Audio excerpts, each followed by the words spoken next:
ये लो मैडम जी, पैसे चाहिए ना आपको? ये लो, ये और पैसे लो, ये और पैसे लो। हे बुढ़िया, तू फिर से यहाँ आ गई? तुझसे मैंने कितनी बार बोला है ना कि यहाँ नहीं आना है। चल निकल यहाँ से। एक मिनट, कौन हो तुम? और मेरे ही ऑफिस में आकर मेरे ही मुंह पर ऐसे पैसे उड़ा रही हो? तुम्हें पता है तुम्हारी इस हरकत के लिए ना जेल भिजवा सकती हूँ मैं तुम्हें। हाँ तो मैडम जी जेल भिजवा दीजिए, हम जेल जाने से नहीं डरते हैं। आपको पैसे चाहिए ना? ये लो, ये सारे पैसे ले लो, क्योंकि बिना पैसों के तो आप करेंगे नहीं काम। हम गरीब चाहे जितने भी परेशान होते रहे, आपको पैसे चाहिए ना, ले लो सारे पैसे। एक मिनट, अगर तुम्हें इतनी दिक्कत थी तो तुम पहले मेरे पास क्यों नहीं आई अपनी परेशानियां लेकर? अब ये ऐसे हरकत करने की क्या जरूरत है? मैडम मैं इसको जानता हूँ, ये रोज आके ड्रामे करती है यहाँ पर। आप टेंशन मत लो, इसको मैं देखता हूँ। मैडम जी हम 4 महीने से ना रोज आ रहे हैं आपके यहाँ। ये आदमी वहाँ खड़ा रहता है, मुझे अंदर आने नहीं देता। मैं कहती हूँ मुझे मैडम जी से मिलना है। आपको पता है हमारे गांव में ना सूखा पड़ा हुआ है, बच्चे बूढ़े सब भूखों मर रहे हैं। पानी नहीं है हमारे यहाँ। किसानी के लिए, हम लोग किसान आदमी है, उसी से कमाते खाते हैं। मैं आ रही हूँ रोज शिकायत करने, यहाँ नहीं देते मुझे अंदर। पर मैडम जी आप जैसे को कहाँ ही कोई फर्क पड़ता है। आप लोगों को तो बस कुर्सी चाहिए होती है। मिल गई कुर्सी, बैठ गई ना आप। अब आपको पैसे चाहिए ना, ले लो सारे पैसे, मैं और पैसे लाके दूंगी, लेकिन मेरा काम करके दो। क्या कह रही है ये इतनी बार मुझसे मिलने आ चुकी हैं और तुमने हर बार इन्हें बाहर भगा दिया। क्यों किया ऐसा तुमने? मैडम ये झूठ बोल रही है, ये मैं बता रहा हूँ, रोज ड्रामा करती है आकर। ए बुढ़िया, अंदर क्या जा रही है?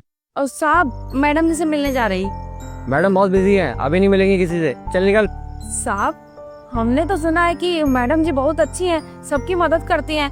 ओ साहब हमारे गांव में ना पानी की कमी हो गई है, तो मैडम जी से मिलना है। खेत सब सूखा पड़ा है साहब, हमको बहुत जरूरत है पानी की साहब। हम किसान लोग भूखे मर रहे हैं, हमारे गांव में खेती नहीं हो पा रही है।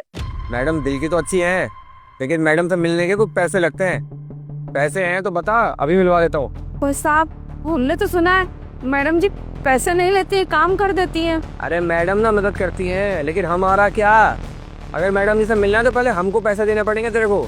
आई बात समझ में? पैसे निकाल वरना निकल यहाँ से। साहब हम तो मैडम जी से मिलके ही जाएंगे, हमको बहुत जरूरी काम है। पानी चाहिए हम लोगों को खेत में, आप रोक नहीं सकते हमको। लगता है तू ऐसे नहीं मानेगी। निकाल डंडा, एक बार मारूंगा सीधे भक्ति सिरेगी। चल निकल।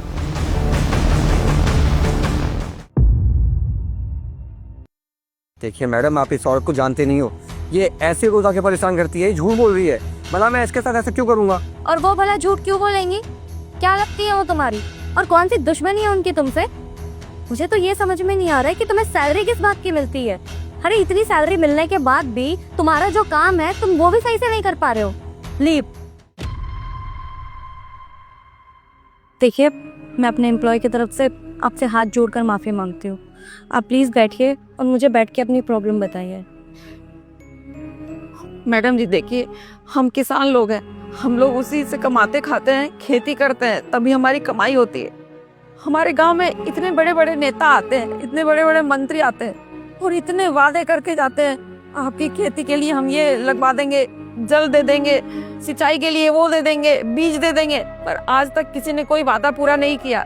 मैडम जी हम सुने थे कि आप बहुत ईमानदार हैं, पैसा नहीं लेती हैं, पर हम लोगों का काम कर दीजिएगा, इसी विश्वास से हम आए थे, पर ये हमको अंदर नहीं आने देते हैं। मैडम जी हमारे बच्चे, हमारे घर में बूढ़े सब भूखों मर रहे हैं, कुछ कीजिए हमारे गांव के लिए। हमारे गांव में पानी नहीं है। मैडम जी ये खाली हमारी परेशानी नहीं है, हमारे पूरे गांव की परेशानी है। पूरे गांव में सूखा पड़ा है। अब मैडम जी आप खुद बताओ, हम किसान लोग हैं, अगर हम किसानी नहीं करेंगे तो हम खाएंगे क्या? और हमारी तो छोड़िए, हम लोग खेती करते हैं तो बाहर भी अनाज जाता है, लोग भी क्या खाएंगे जब पानी नहीं होगा, किसानी नहीं होगी, खेती नहीं होगा तो। देखिए मुझे माफ़ करिएगा कि आपको इतनी सारी प्रॉब्लम्स फेस करनी पड़ी और मुझे इसके बारे में कुछ भी नहीं पता था। खैर गलती मेरे स्टाफ की है, पर आप चिंता मत करिए, आप अपने बाकी किसान भाइयों को भी लेकर आइए, मैं उनसे भी बात करूंगी, उनकी भी प्रॉब्लम सुनूंगी, समझूंगी और कोई ना कोई हल ज़रूर निकालूंगी, क्योंकि ये मेरा काम है। और मैं आपसे फिर से माफ़ी मांगती हूँ, प्लीज़ मुझे माफ़ कर दीजिएगा जो भी आप लोगों को तकलीफ़ दी। सुनो, ये सारे पैसे कलेक्ट करवा के बाहर रिसेप्शन पे रखो, जाते हुए इन्हें दे देना। जी मैम। बहुत बहुत शुक्रिया मैडम जी, हम कल पक्का आएंगे सब किसान भाइयों को लेके। कुछ कीजिएगा मैडम जी हमारे गांव के लिए।